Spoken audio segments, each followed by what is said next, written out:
Maayong hapon, Western Visayas kag Negros Occidental, pila ka mga residente apektado sang ashfall matapos ang explosive eruption sang Mount Canlaon. Publiko ginapa-alerto sa epekto sang asupre sa ikayong lawas. Si Eileen Pedreso nakatutok live sa La Carlota City, Negros Occidental. Lynn, kamusta dira?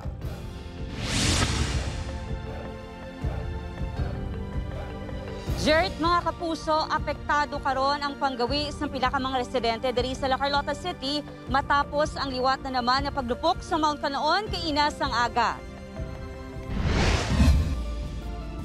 Sa kuha sang IP kag thermal camera sang Fivox, makita ang paglupok sa Mount Canlaon alas 5:51 kay inas ang aga.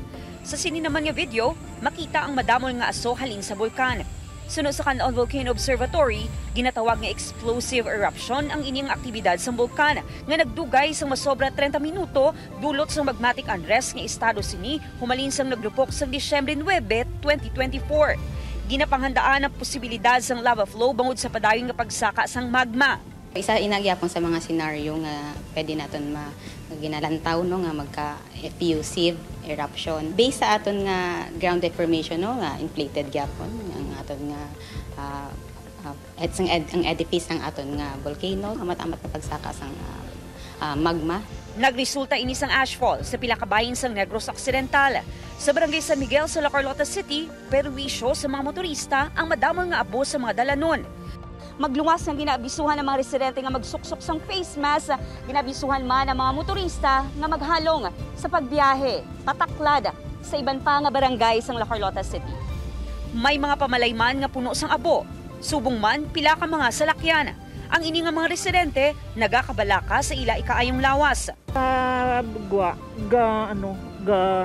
Ulbo na ang asupre. Hindi siyempre basi bala kung magtupaang daw mga barasaw. Ginakulbaan ka man kagdason ang napaminsan mong apo kung may hapo. Nakita ko gatimbuok na sa babaw. Hindi nagigya makita ang dalan. Siyempre kulba delikado lang ang asupre. Kinanglan kami tubig. May nasiplatan man nga grass fire sa bahin sang bulkan nga sakop sang Canlaon City pasado alas 12 sang ugto. Posible nga bangod ini sa pagtupa sa mga bato sa mga pananom sunod sa Canlaon Volcano Observatory. Samtang, may pila naman ka mga residente nga nag-i-star sa sulod sang 6 km permanent danger zone nga amat-amat na nga nag-evacuate. Sa uli nga datos ng LGU, 4 ka pamilya o kundi 16 ka individual, halin sa 4 ka mga barangay ang nag-evacuate. Kay tungod may mga babies, may mga iban ang mga bana may ginabatsyag, so hindi kagwanta sa bawo sa supreme. Ang mga sasulod naman sang 4 km PDZ, lunsay yara na sa evacuation centers halin pa sang Disyembre.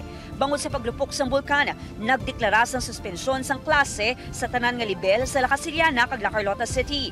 Ginapaalerto naman ang mga residente sang Iloilo, Antique, kag Guimaras sa posible epekto sang ashfall ilabi na sa ikaayong lawas. Panumdom sang Office of Civil Defense sa publiko nga gilayon nga mag-evacuate pananglitan nga maglupok ang bulkan kag magpalayo sa danger zones.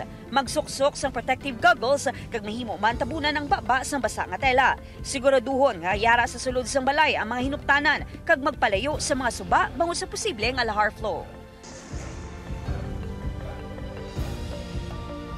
Jert, magluwas sa mga dalanon, sa mga pananom kag sa mga panimalay nagsulod man ang abo nga ginabugas ang Bulkan Canlaon sa iban pa nga lugar diri sa may La Carlota City. Gani ginabisuhan ang mga residente nga magsuksok gisang face mask bilang proteksyon sa ila sini mga kaugalingon.